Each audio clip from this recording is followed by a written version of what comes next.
everyone, and welcome back to another episode of our MATHFLEX. So today's lesson is actually a continuation of our previous episode, which is episode 70. So there we already had an introduction to parabola. So this time, we will be solving 3 problems on how to get or how to solve for the vertex of parabola.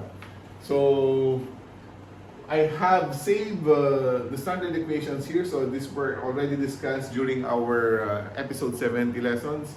So that we can always go back or refer to these standard equations every time we solve problems on parabola. So as I've said, let's go directly to this problem. So find the vertex of x squared is equal to 4y minus 8. So as I kept on saying, so before you can find the vertex of your parabola, they should be transformed into these standard equations or standard form. So let's see. So you have here x squared is equal to, if you'll notice that 4y minus 8, so we can factor out 4. So that means you have 4 times the quantity y minus 2. Okay?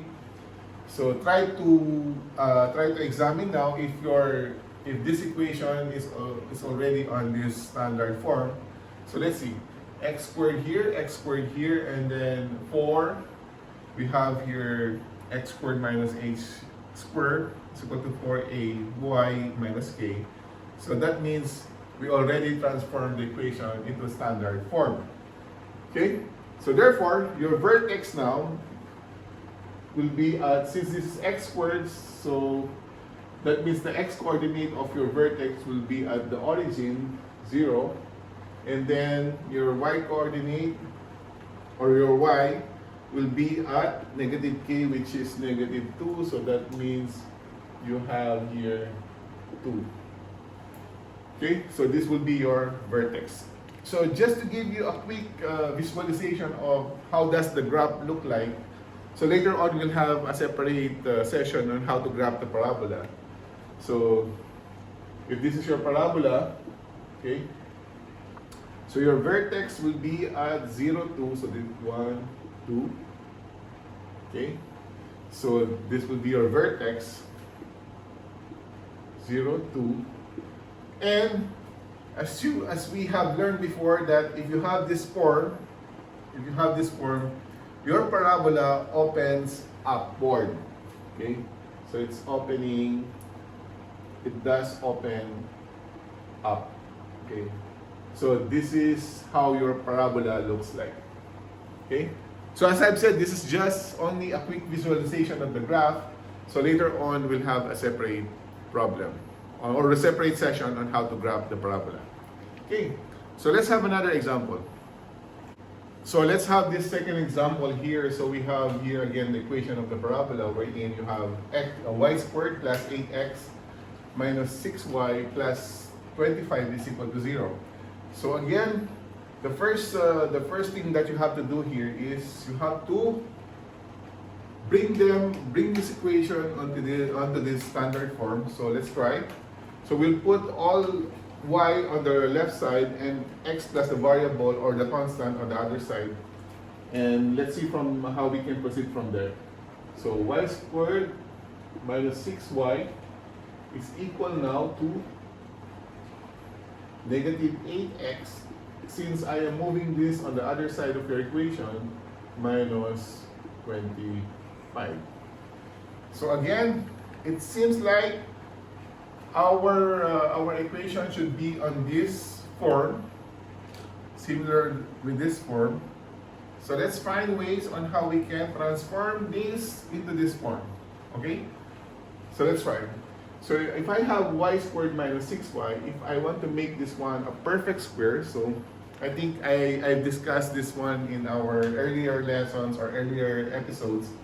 So to get this one a perfect square, so y squared, we have to divide the coefficient of y here by 2, and then, so 6y, to make this one a perfect square, and then square that one, whatever your quotient here, divided by 2, square that one, so that will make it a perfect square.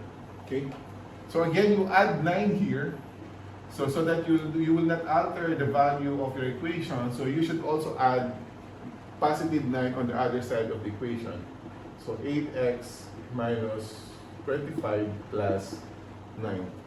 So let's try to make this one a perfect square. So y minus 3 squared is equal now to, that is negative 8x minus 16. Okay? So therefore, 8x, negative 8x here is factorable. So to simplify this further, so y minus 3 squared is equal now to negative 8. If I'll factor negative 8, and then you'll have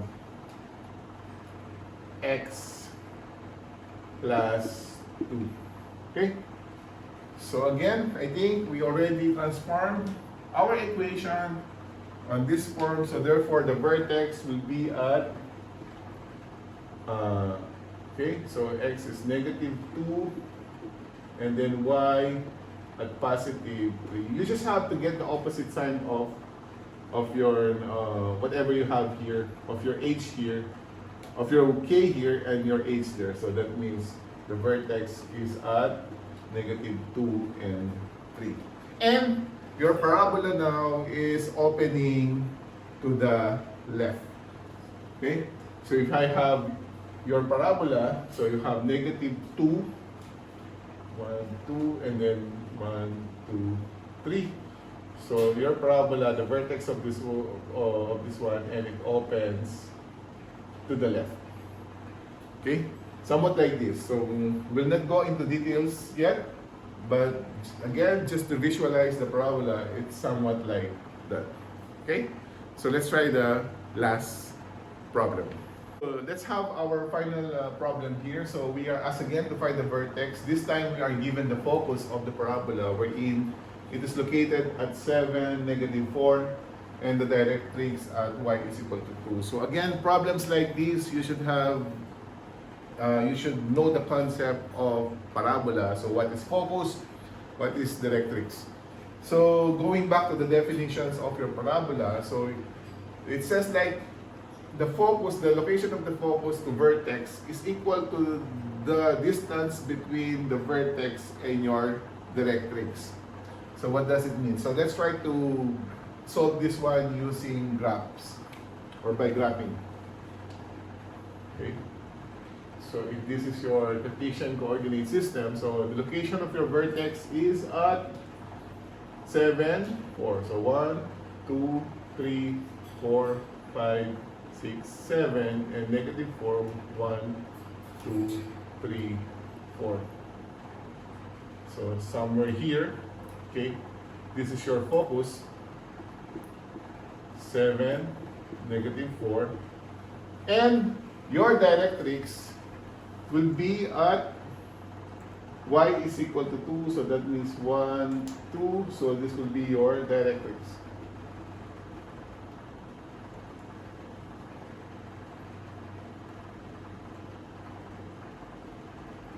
Okay, so as I've said, the vertex, the location of your vertex to the focus is equidistant to the vertex to the directrix. So if you have here negative 4 and you have here 2, so the distance between negative 4 and 2 here, so that means you have a total distance of 6.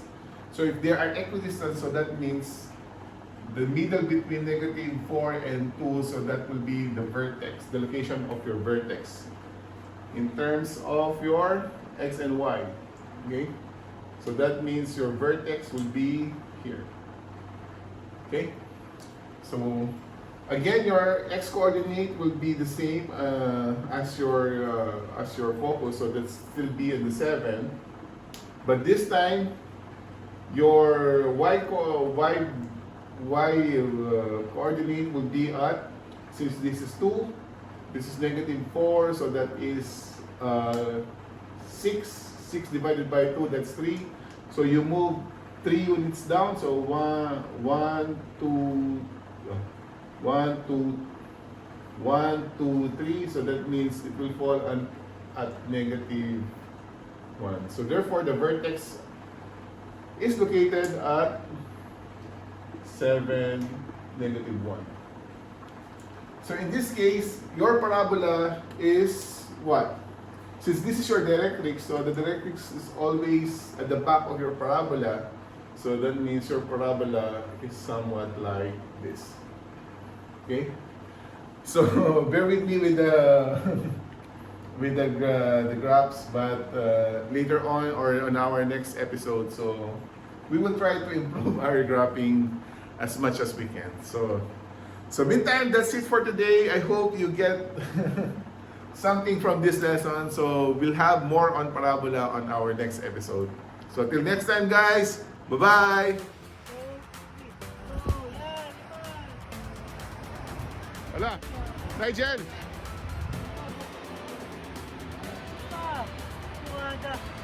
Nigel.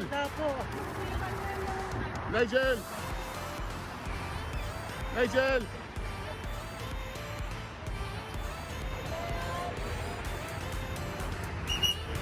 Nigel! Nigel! Ah! Nigel!